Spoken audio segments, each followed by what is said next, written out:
ಕರ್ನಾಟಕ ರಾಜ್ಯದ tourism development ಕಾರ್ಪೊರೇಷನಲ್ಲಿ ಇಂದಿನಿಂದ EV ವೆಹಿಕಲ್ಗಳನ್ನು, electric ವೆಹಿಕಲ್ಗಳನ್ನು ಪ್ರಪ್ರಥಮ ಬಾರಿಗೆ ಬೆಂಗಳೂರು ನಗರದ ಇಂಟರ್ನ್ಯಾಷನಲ್ ಅಂತಾರಾಷ್ಟ್ರೀಯ ವಿಮಾನ ನಿಲ್ದಾಣದಿಂದ ಪ್ರಯಾಣಿಕರ ಸೇವೆಗೆ ಇವತ್ತು ಒಳಪಡಿಸಲಾಗಿದೆ.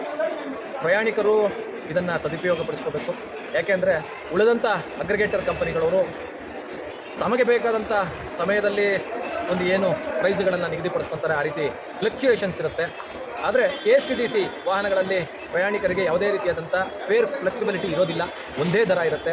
ಅದು ಪೀಕ್ ಟೈಮಿಂಗ್ ಆಗಿರ್ಬೋದು, ಮಾರ್ನಿಂಗ್ ಆಗಿರ್ಬೋದು, ಅಥವಾ ಯಾವುದೇ ರೀತಿಯಾದಂಥ ಮಳೆ ಬಂದಾಗ ಜಾಸ್ತಿ ಆಗುವಂಥದ್ದು, ಈ ರೀತಿಯಾದಂಥ ಸರ್ಜ್ ಪ್ರೈಸ್ಗಳು ಇಲ್ಲದೆ ಒಂದೇ ದರದಲ್ಲಿ ಸಿಗುವಂಥ ಯಾವುದಾದ್ರೂ ಸೇವೆ ಇದ್ದರೆ ಏರ್ಪೋರ್ಟಿಂದ ಬೆಂಗಳೂರು ನಗರಕ್ಕೆ ಮತ್ತು ಬೆಂಗಳೂರು ನಗರದಿಂದ ಏರ್ಪೋರ್ಟ್ಗೆ ಅಂತಂದರೆ ಅದು KSTTC.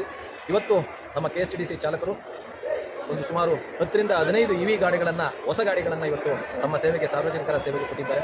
ಬಹಳ ದೊಡ್ಡ ಮಟ್ಟದಲ್ಲಿ ಹೋರಾಟದ ನಂತರ ಇವತ್ತು ಏರ್ಪೋರ್ಟ್ನಲ್ಲಿ ಕೂಡ ಇದನ್ನು ಬಂದು ನಮಗೆ ಸೇವೆಗೆ ಕೊಡುವಂಥ ಒಂದು ಅವಕಾಶವನ್ನು ಮಾಡಿಕೊಟ್ಟಿದ್ದಾರೆ.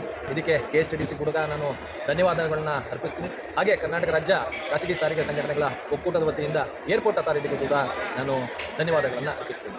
ನಮಸ್ಕಾರ. ನಟರಾಜ್ ಶರ್ಮಾ, ಕರ್ನಾಟಕ ರಾಜ್ಯ ಖಾಸಗಿ ಸಾರಿಗೆ ಸಂಘಟನೆ ವತಿಯಿಂದ.